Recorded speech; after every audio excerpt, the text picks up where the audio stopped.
नोएडा में अवैध निर्माण को लेकर नोएडा प्राधिकरण एक्शन में है। नोएडा प्राधिकरण के सीओ लोकेश एम के निर्देश पर प्राधिकरण के अधिकारियों ने नोएडा में लगभग 125 अवैध निर्माण हुए ऐसे स्थानों को चिन्हित किया है और उनके मालिकों के खिलाफ एफआईआर दर्ज कराई गई है।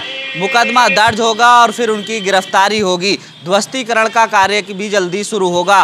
प्राधिकरण के सीओ लोकेश एम ने ये बताया कि लगभग हमने नोएडा में 150 ऐसी इमारतें चिन्हित की हैं जो अवैध रूप से बनाई गई हैं, लेकिन सवाल ये खड़ा होता है कि बिना नोएडा प्राधिकरण के अधिकारियों की अनुमति के बिना कैसे ये बड़ी बड़ी इमारतें बन गई। उस वक्त प्राधिकरण के अधिकारी और कर्मचारी कहाँ थे? आखिरकार इतने दिनों बाद नोएडा प्राधिकरण क्यों जागा, ये बड़ा सवाल खड़ा होता है। नोएडा के सेक्टर 49, बरोला, हाजीपुर, एफएनजी, सोरखा के पास काफ़ी संख्या में अवैध निर्माण हुआ है और इमारतें बनाई गई हैं। करोड़ों रुपया, लाखों रुपया ले लिया गया भोले भाले लोगों से और फ्लैट बेचे गए, दुकानें बेचे गई, लेकिन आखिरकार इसमें कमी किसकी रही? सवाल तो ये खड़ा होता है कि जब आप फ्लैटों के मालिकों के खिलाफ एफआईआर दर्ज कर रहे हैं तो उन अधिकारियों के खिलाफ क्या एक्शन हो रहा है जिनके वो सर्किल हैं, जिनकी जिम्मेदारी है कि वहाँ पर अवैध निर्माण ना हो। लेकिन अब ये देखना होगा कि जिस तरह से नोएडा प्राधिकरण के सीओ लोकेश एम गंभीर हुए हैं,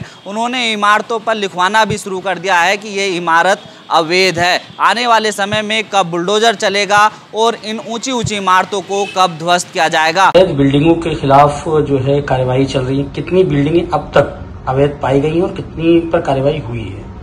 जितने भी अनर्जित जमीन पर जो बिल्डिंग निर्माण हो रही है ये सब अवैध है। इस अवैध का कैटेगरी में आता है।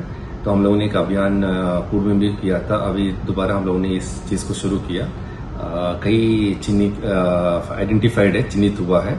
लगभग 150 अभी तक पिछले एक हफ्ते में हम लोगों ने आइडेंटिफाई किया। अभी तक जितने भी अभियान हम लोगों ने शुरू किया, लगभग 100 से ज्यादा हम लोगों ने एफआईआर भी रजिस्टर किया हुआ है। ये इसलिए करना जरूरी है क्योंकि पब्लिक को एक आइडिया होना चाहिए कि जो लीगल बिल्डिंग क्या है, जहां पर ये लोग अगर किसी पे किराए पे लेना चाहते हैं या रुकना चाहते हैं कोई अपार्टमेंट्स, तो वो सही बिल्डिंग में इन लोगों को जाना चाहिए, सेफ बिल्डिंग में जाना चाहिए। इसलिए इस तरह का एक्टिविटीज हम लोगों ने शुरू किया।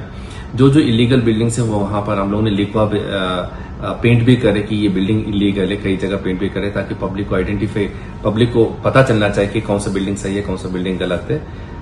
तो आगे जाकर ये बहुत अच्छा एक रिजल्ट निकलेगा। हमें एफआईआर के लिए भी दी गई है, एफआईआर भी हुआ है और एफआईआर में कार्रवाई भी हो रही है। एंड 125 एफआईआर हम लोगों ने कर चुका आज तक।